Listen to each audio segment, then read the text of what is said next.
제가 오늘 가지고 온 차는 기아 자동차의 셀토스 디젤 모델입니다. 자, 이 셀토스가 기아 자동차에서 출시된 첫 번째 소형 SUV라고 할 수 있습니다.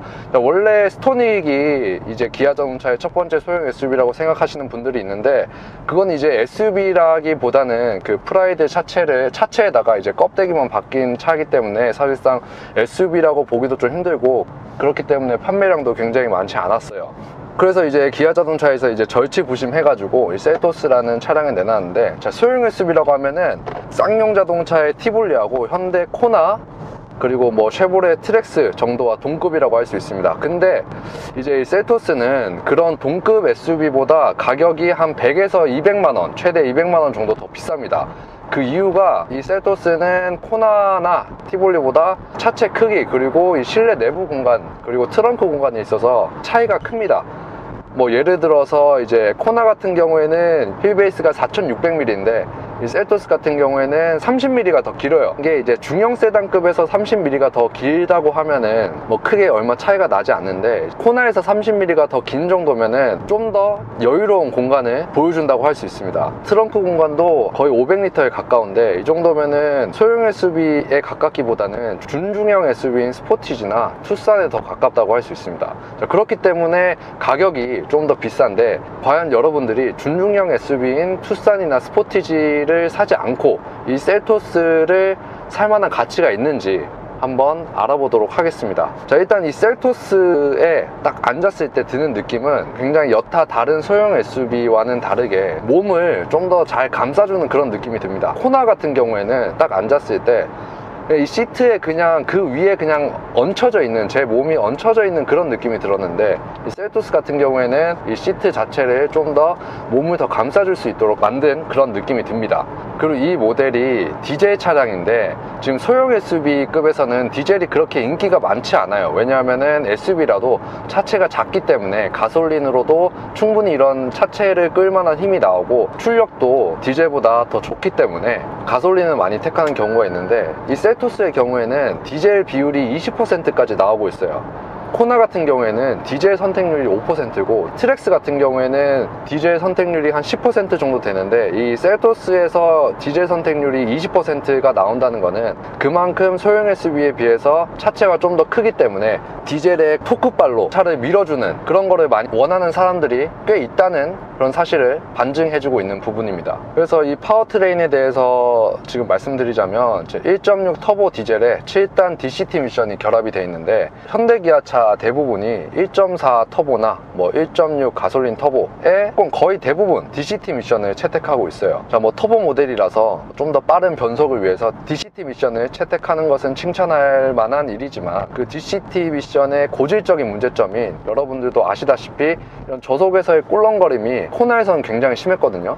근데 이 셀토스 같은 경우에는 이 저속에서의 꿀렁거림이 굉장히 많이 개선된 느낌이에요. 1단, 2단, 3단 이 저속 구간에서 그 미션이 변속될 때 차에 어떤 꿀렁거림이 크게 없고 부드럽게 잘 변속이 되는 느낌입니다. 그리고 이 차가 디젤이기 때문에 디젤을 구매하시려는 분들의 공통적인 고민거리인 이런 소음 부분에 대해서 말씀드리자고 하면은, 저속에서는 이 디젤 특유의 그 딸딸거리는 소리가 굉장히 많이 올라와요. 근데 이렇게 지금 한 90km 정도로 주행하고 있는데, 가속 페달을 약간씩 조금씩 밟았을 때만 디젤 소리가 약간 올라오고, 이렇게 정속 주행할 때는 거의 뭐 디젤 특유의 그 진동 소리가 올라오진 않습니다. 그리고 노면 소음이나 풍절음에 대해서 좀 말씀드리자면, 지금 한 100km로 달리고 있는데 풍절음은 조금씩 들려요. 이 외부 소음이 들리거든요. 그리고 노면 소음의 경우에는 이런 잘 포장된 도로를 달리고 있으면 그렇게 크게 뭐 노면 소음이 들어오진 않아요. 근데 고속도로에서 그 요철을 만났을 때 그런 부분에 대해서는 확실히 잡아주지 못하는 그런 모습을 보여주고 있습니다. 이 셀토스의 주행감을 코나의 주행감과 지금 비교하자면 확실히 달라요. 현대 기아 자동차에서 만든 소형 SUV지만, 지금 코나 같은 경우에는 서스펜션도 굉장히 약간 단단하게 만들어놔서 코너링이나 뭐 가속을 할 때 차체 강성이 굉장히 단단해가지고 운전하는 재미가 있는데, 셀토스는 코나만큼 단단하진 않아요. 확실히 좀 더 부들부들한 승차감을 주는 것 같고, 코너링을 할 때 어쩔 수 없이 롤링이 좀 있습니다. 그래서 확실히 코나보다는 운전 재미가 떨어지지만 그만큼 약간 부들부들한 세팅을 해서 승차감을 잡은 그런 면을 보여주고 있습니다. 다음으로 셀토스 내장 인테리어를 좀 살펴보시면, 지금 뭐 내비 같은 경우에는 현대기아에서 적용하는 12.3인치 내비가 적용되어 있어서 시인성도 굉장히 좋고 보기도 좋습니다. 근데 이제 내장 인테리어에 대해서 굉장히 사람들의 그런 혹평이 많아요. 뭐 소형 SUV 코나나 뭐 티볼리보다 최소 100에서 200만원 더 비싼 차인데 이런 싸구려 플라스틱 내장재가 들어가는 게 말이 되냐 라고 말씀하시는 분들이 굉장히 많습니다. 너무 쌈마이틱한 플라스틱을 넣어놔가지고 지금 여러 셀토스를 이제 고려하시는 분들 보시면 이런 것들도 굉장히 많이 고민을 하시는 것 같습니다. 다른 부분에 대해서는 버튼들도 굉장히 큼지막하고 직관적으로 돼 있어가지고 보기 쉬운 것 같습니다. 그리고 이 준준형 SUV하고 이 셀토스의 가장 큰 차이점이 뭐냐면 뒷 서스펜션 차이입니다. 셀토스는 이제 토션빔이 장착되어 있고 준중형 SUV인 투싼이나 스포티지 같은 경우에는 멀티링크가 장착되어 있는데, 일반 고객들은 사실 이 서스펜션, 뒷 서스펜션 토션빔이나 멀티링크나 이런 차이를 일상 도로에서 크게 느끼기는 힘듭니다. 그래도 확실히 멀티링크가 장착이 되어 있으면은 장거리 운전할 때 뒷자리 승객이 그 멀미가 난다거나 그런 불편한 승차감을 많이 안 느낄 수 있는데, 토션빔 같은 경우에는 요철이 있는 그런 도로를 지나갈 때 충격이 멀티링크보다는 확실히 많이 들어옵니다. 근데 대부분의 소비자들이 이런 부분을 잘 모르고 여타 다른 소형 SUV보다 더 넓은 공간이나 더 큰 차체를 보고 구매를 하시는데,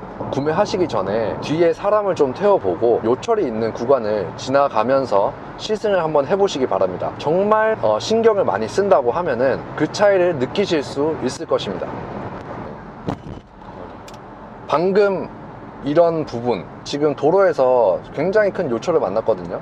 근데 지금 토션빔이 적용되어 있다 보니까 뒤에가 전체가 이렇게 흔들리는 느낌을 받습니다. 하지만 멀티링크 같은 경우에는 오른쪽 바퀴에만 그런 요철이 지나간다고 하면은 오른쪽 부분만 영향을 받고 상대적으로 왼쪽 부분에 대해서는 토션빔보다 그런 영향이 많이 가지 않기 때문에 그런 부분에서 굉장히 큰 차이를 느끼실 수 있을 것입니다.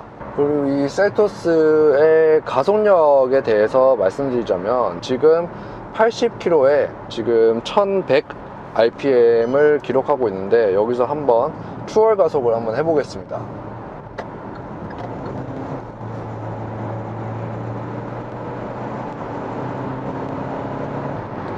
지금 한 130km까지 밟아봤는데 확실히 디젤이라서 토크감이 있어요. 한 100km에서 110km까지 차를 쭉쭉 밀어주는 그런 느낌이 있는데, 그 이후로 계속 이제 몰다 보면은 확실히 배기량의 한계가 느껴지고, 그리고 디젤이다 보니까 속도가 올라갈수록 그런 토크가 떨어지고 힘이 떨어지는 그런 느낌을 확실히 받을 수 있습니다. 자, 그래서 이 디젤과 지금 가솔린을 고민하시는 분들을 위해서 좀 말씀드리자면, 이 디젤의 지금 차량값이 그렇게 싼 게 아니에요. 최대 노블레스 트림이 지금 2600 이상을 형성하고 있고, 이런저런 옵션 넣다 보면은 3천만 원을 훅 넘어가요.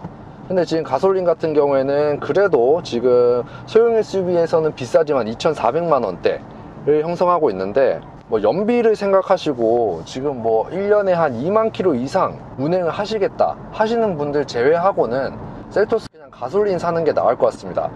이게 디젤 소음이 아까 크게 없다고 했지만, 악셀을 이렇게 조금씩 고속도로에서 조금씩 밟았을 때 디젤 엔진 특유의 그 딸딸거리는 소리가 들려오긴 하기 때문에 이런 거 예민하시는 분들은 좀 많이 거슬릴 수 있어요. 더 정숙함을 원하시는 분들은 가솔린으로 가도 충분히 좋을 것 같습니다. 그리고 이 셀토스가 요즘 나오는 SUV답게 그 최신 ADAS 시스템이 거의 대부분 다 장착되어 있어요. 차로 유지 보조, 차로 이탈 방지 시스템, 긴급 제동 시스템, 이런 것들 다 들어가 있습니다. 이제 운전에 약간 미숙하신 분들 기본으로 다 들어가 있어서 사고 위험을 굉장히 줄여주긴 하죠.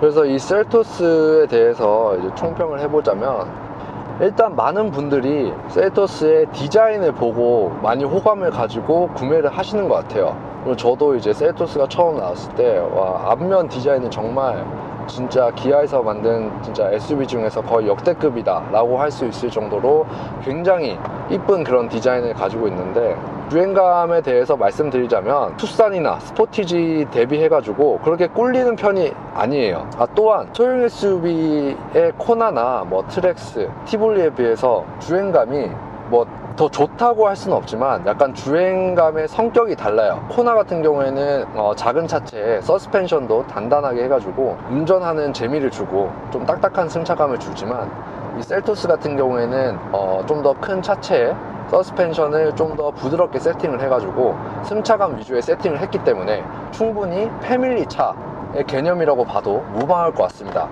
그래서 저의 결론은 이게 소형 SUV하고 비교하면은 굉장히 비싼 가격이지만 주행감이나 승차감 그리고 재원에 있어서 준중형 SUV인 투싼이나 스포티지와 거의 비슷비슷한 그런 느낌을 주고 있기 때문에 충분히 구매할 만한 그런 차인 것 같습니다. 이상으로 셀토스 리뷰를 마치겠고, 시청해 주셔서 감사합니다.